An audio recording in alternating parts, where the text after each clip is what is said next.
মেম সাহেব, তোমার টলিটা বয়ে দেবো? বয়ে দিবি? কত দিতে হবে?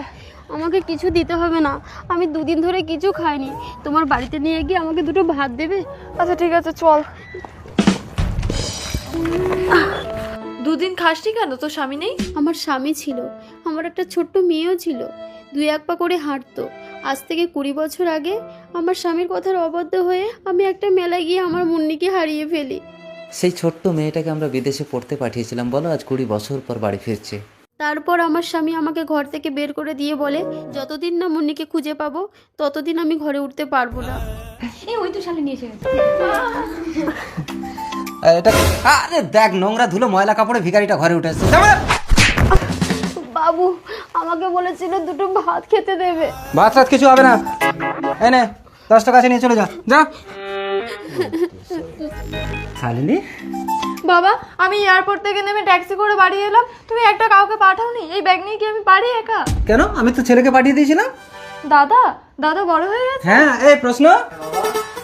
এ আমার দাদা, এ তোরা আমাকে নিতে গিয়ে আই লাভ ইউ বলছে, আমি তোকে থাপ্পড় মেরে দাঁড়িয়ে দিলাম। কেন? ওর সাথেই তো তোর বিয়ে হবে। বাবা, ভাই বোনে বিয়ে করবো নাকি? না, তোরা ভাই বোন না, ও তোর দাদা না। বাবা, হ্যাঁ, আজ থেকে 20 বছর আগে তোকে আমি একটা মেলায় কুড়িয়ে পেয়েছিলাম। আজ থেকে 20 বছর আগে?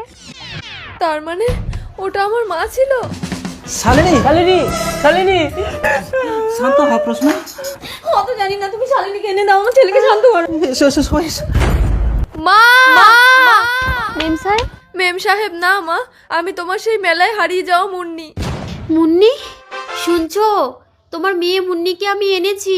আপনি কাকে ভালোবাসেন, সুন্দরী মেয়েটাকে না কলিজার বাবাকে? যারা যারা কলিজার বাবাকে ভালোবাসেন তারা এক্ষুনি চ্যানেলটা সাবস্ক্রাইব করে একটা শেয়ার করে দিবে আর কমেন্টে লিখে যাবে আই লাভ বাবা। আর যারা বাবাকে ছাড়া সুন্দরী মেয়েটাকে ভালোবাসে তাদের এগুলো কিছুই করতে হবে। বাবা, শালিনী, ওই তো শালিনী আপনাদের মেয়ে। আমার ছেলে শালিনীকে ছাড়া বাঁচবে না, ওকে আমি ভিক্ষা চাইছি। ভিক্ষা? আমি না খেতে পেয়ে আমি আপনাদের বাড়িতে দুটো ভাত ভিক্ষা চেয়েছিলাম, দিয়েছিলেন? আমাকে ধাক্কা দিয়ে বের করে দিয়েছিলেন, এখন আমি যদি আপনাদেরকে ধাক্কা দিয়ে বের করে দিই? দাঁড়ান, কন্যা সন্তান হয়েছে মানে আমাকে বিয়ে দিতেই হবে। তাছাড়া মজুমদার বাবু কম বড় লোক নয়, আমি আমার মেয়ে মুন্নির সঙ্গে মজুমদার বাবু ছেলেরই বিয়ে দেবো। আমি রাজি। দেখেছেন, অর্থের অহংকারে কখনো কাউকে তুচ্ছ ভাবা উচিত নয়।